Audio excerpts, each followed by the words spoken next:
ಎಲ್ಲರಿಗೂ ನಮಸ್ಕಾರ. ಭಾರತದ ಸ್ವಾತಂತ್ರ್ಯ ಸಂಗ್ರಾಮ ಅಂದ್ರೆ ನಮಗೆಲ್ಲ ಗೊತ್ತಿರೋದು ಕೆಲವು ಹೆಸರುಗಳು ಅಲ್ವಾ?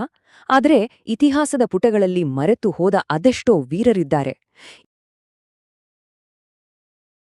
ಇವತ್ತು ನಾವು ಅಂಥದ್ದೇ ಒಬ್ಬ ಮಹಾನ್ ಕ್ರಾಂತಿಕಾರಿಯ ಬಗ್ಗೆ ತಿಳಿದುಕೊಳ್ಳೋಣ. ಅವರೇ ಬೈಕುಂಠ ಶುಕ್ಲ. ಅವರ ಬಲಿದಾರದ ಕತೆ ನಿಜಕ್ಕೂ ರೋಚಕವಾದದ್ದು.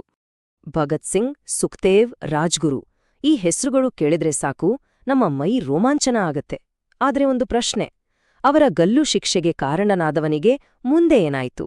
ಅವನಿಗೆ ಶಿಕ್ಷೆ ಕೊಟ್ಟವರ್ಯಾರು?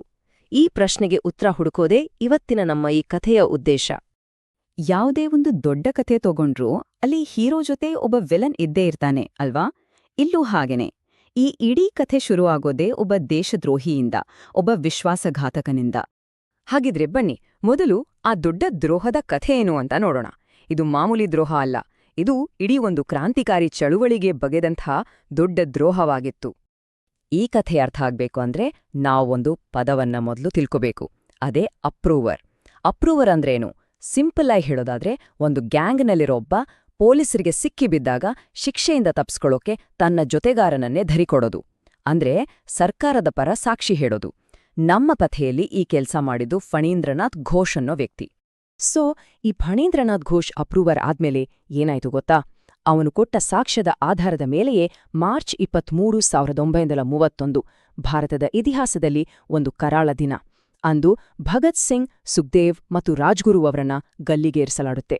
ಈ ಘಟನೆ ಇಡೀ ದೇಶವನ್ನೇ ಅಲ್ಲಾಡಿಸ್ಬಿಟ್ಟು ಎಲ್ಲಾ ಕ್ರಾಂತಿಕಾರಿಗಳ ಎದೆಯಲ್ಲಿ ಪ್ರತೀಕಾರದ ಕಿಚ್ಚು ಹೊತ್ಕೊಳಕ್ ಶುರುವಾಯ್ತು. ಇಲ್ಲಿಂದ ಶುರುವಾಗುತ್ತೆ ನಮ್ಮ ಕಥೆಯ ಹೀರೋನ ಎಂಟ್ರಿ.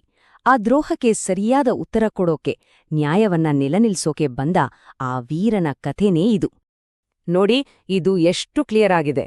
ಒಂದ್ ಕಡೆ ವಿಶ್ವಾಸಘಾತಕ, ದೇಶದ್ರೋಹಿ ಫಣೀಂದ್ರನಾಥ ಘೋಷ್, ಇನ್ನೊಂದ್ ಕಡೆ ಆ ಸೇಡನ್ನ ತೀರಿಸಿಕೊಂಡ, ನ್ಯಾಯಕ್ಕಾಗಿ ನಿಂತ ಬೈಕುಂಠ ಶುಕ್ಲ.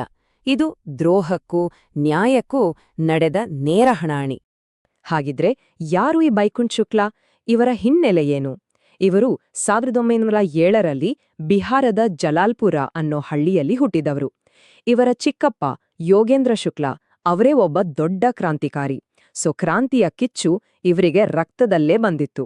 ಅಷ್ಟೇ ಅಲ್ಲ, ಭಗತ್ ಸಿಂಗ್ ಅವರೇ ಸ್ಥಾಪಿಸಿದ ಹಿಂದೂಸ್ತಾನ್ ಸೋಷಲಿಸ್ಟ್ ರಿಪಬ್ಲಿಕನ್ ಅಸೋಸಿಯೇಷನ್ ಅಂದ್ರೆ HSRAನ ಒಬ್ಬ ಆಕ್ಟಿವ್ ಮೆಂಬರ್ ಕೂಡ ಆಗಿದ್ರು. ಭಗತ್ ಸಿಂಗ್ ಮತ್ತು ಅವರ ಸ್ನೇಹಿತರನ್ನ ಗಲ್ಲಿಗೇರಿಸಿದ ಮೇಲೆ HSRA ಸಂಘಟನೆ ಸುಮ್ನೆ ಕೂರ್ಲಿಲ್ಲ. ಅವರೆಲ್ಲ ಸೇರಿ ಒಂದು ದೃಢ ನಿರ್ಧಾರಕ್ಕೆ ಬರ್ತಾರೆ. ಅದೇ ಪ್ರತೀಕಾರದ ಪ್ರತಿಜ್ಞೆ. ಆ ಸಮಯದಲ್ಲಿ ಆ ಕ್ರಾಂತಿಕಾರಿಗಳ ಮನಸ್ಸಲ್ಲಿ ಏನಾಗ್ತಿತ್ತು ಅನ್ನೋದಕ್ಕೆ ಈ ಒಂದು ಮಾತು ಸಾಕ್ಷಿ. ಫಣೀಂದ್ರನಾಥ್ ಘೋಷ್ನ ದ್ರೋಹವನ್ನ ಕ್ಷಮಿಸೋಕೆ ಸಾಧ್ಯವೇ ಇಲ್ಲ. ಇದು ನಮ್ಮ ಕ್ರಾಂತಿಕಾರಿ ಗೌರವದ ಪ್ರಶ್ನೆ. ನೋಡಿ, ಇದು ಕೇವಲ ಸೇಡಿನ ವಿಷಯ ಆಗಿರ್ಲಿಲ್ಲ. ಇದು ಅವರ ಸಿದ್ಧಾಂತದ, ಅವರ ಸ್ವಾಭಿಮಾನದ ಪ್ರಶ್ನೆಯಾಗಿತ್ತು. ಹೀಗಾಗಿಯೇ HSRA ಈ ಕೆಲ್ಸದ ಜವಾಬ್ದಾರಿಯನ್ನ ಬೈಕುಂಠ ಶುಕ್ಲ ಅವರಿಗೆ ಕೊಡ್ತಾರೆ. ಶುಕ್ಲ ಅವರು ಕೂಡ ತಮ್ಮ ಜೊತೆಗಾರ ಚಂದ್ರಮ ಸಿಂಗ್ ಜೊತೆ ಸೇರಿ ಈ ಅಪಾಯಕಾರಿ ಮಿಷನ್ ಅನ್ನ ಒಪ್ಕೊಳ್ತಾರೆ. ಅವರಿಬ್ರು ಫಣೀಂದ್ರನಾಥ್ ಘೋಷ್ನನ್ನ ಹುಡುಕೊಂಡು ಬಿಹಾರದ ಬೆಟ್ಟಿಯಾ ಪಟ್ಟಣಕ್ಕೆ ಹೋಗ್ತಾರೆ. ಹಲವಾರು ತಿಂಗಳುಗಳ ಕಾಲ ಪ್ಲಾನ್ ಮಾಡಿ ಹುಡುಕಾಡಿದ ಮೇಲೆ ಕೊನೆಗೂ ಆ ದಿನ ಬಂದೇ ಬಿಡ್ತು. ಲೆಕ್ಕಚುಕ್ತ ಮಾಡುವ ದಿನ. ಆ ದಿನಾಂಕ ನವೆಂಬರ್ 9, 1932, ಇತಿಹಾಸದ ಪುಟಗಳಲ್ಲಿ ದಾಖಲಾದ ದಿನ. ಜಾಗ ಬಿಹಾರದ ಬೆಟ್ಟಿಯಾ. ಅಲ್ಲಿ ಫಣೀಂದ್ರನಾಥ್ ಘೋಷ್ ಬ್ರಿಟಿಷರ ರಕ್ಷಣೆಯಲ್ಲಿ ಆರಾಮಾಗಿ ಜೀವನ ನಡೆಸ್ತಾ ಇದ್ದ. ಅದೇ ದಿನ ಬೈಕುಂಠ ಶುಕ್ಲ ಅವರು ಫಣೀಂದ್ರನಾಥ್ ಘೋಷ್ನ ಮುಗಿಸಿ ಕ್ರಾಂತಿಕಾರಿ ನ್ಯಾಯವನ್ನ ಜಾರಿಗೊಳಿಸ್ತಾರೆ.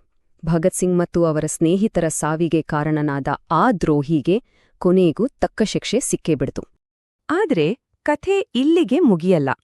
ಈ ಒಂದು ಕೆಲಸಕ್ಕಾಗಿ ಬೈಕುಂಠ ಶುಕ್ಲ ಅವರು ತೆರಬೇಕಾದ ಬೆಲೆ ಅಂತಿಂಥದ್ದಲ್ಲ. ಅದೇ ಅವರ ಜೀವನದ ಅಂತಿಮ ತ್ಯಾಗ. ಘೋಷ್ನನ್ನ ಕೊಂದ ಮೇಲೆ ಏನಾಯ್ತು? ನಿರೀಕ್ಷಿಸಿದಂತೆ ಬ್ರಿಟಿಷ್ ಪೊಲೀಸರು ಬೈಕುಂಠ ಶುಕ್ಲ ಅವರನ್ನ ಅರೆಸ್ಟ್ ಮಾಡ್ತಾರೆ. ಅವರ ಮೇಲೆ ಕೇಸ್ ಹಾಕಿ ವಿಚಾರಣೆ ನಡೆಸಿ ಕೊನೆಗೆ ಮರಣದಂಡನೆ ಶಿಕ್ಷೆ ವಿಧಿಸ್ತಾರೆ. ದಿನಾಂಕ ಮೇ 14, 1934. ಸ್ಥಳ ಗಯಾ ಸೆಂಟ್ರಲ್ ಜೈಲ್. ಅಂದು ಆ ಮಹಾನ್ ವೀರನನ್ನ ಬ್ರಿಟಿಷರು ಗಲ್ಲಿಗೇರಿಸ್ತಾರೆ. ಅವರನ್ನ ಗಲ್ಲಿಗೇರಿಸಿದಾಗ ಅವರ ವಯಸ್ಸೆಷ್ಟು ಗೊತ್ತಾ? ಕೇವಲ 27 ವರ್ಷ. ಯೋಚನೆ ಮಾಡಿ, ದೇಶಕ್ಕೋಸ್ಕರ ಇಷ್ಟು ಚಿಕ್ಕ ವಯಸ್ಸಲ್ಲೇ ಪ್ರಾಣವನ್ನೇ ಕೊಟ್ಟ ಆ ಧೀರನ ತ್ಯಾಗ ಎಂಥದ್ದು ಅಂತ. ಹಾಗಿದ್ರೆ ಕೊನೆಗೊಂದು ಪ್ರಶ್ನೆ ನಮ್ಮೆಲ್ಲರನ್ನೂ ಕಾಡ್ತೆ. ಒಬ್ಬರ ದೃಷ್ಟಿಯಲ್ಲಿ ನ್ಯಾಯಕ್ಕಾಗಿ ಹೋರಾಡಿದ್ದ ಹೀರೋ, ಇನ್ನೊಬ್ಬರ ದೃಷ್ಟಿಯಲ್ಲಿ ಕಾನೂನನ್ನ ಕೈಗೆತ್ಕೊಂಡ ಒಬ್ಬ ಹಂತಕ. ಇವರಿಬ್ಬರ ಮಧ್ಯ ಇತಿಹಾಸ ಯಾರ ಪರ ನಿಲ್ಲುತ್ತೆ? ಈ ಪ್ರಶ್ನೆಯೊಂದಿಗೆ ಇವತ್ತಿನ ಈ ಕಥೆಯನ್ನ ಮುಗ್ಸೋಣ.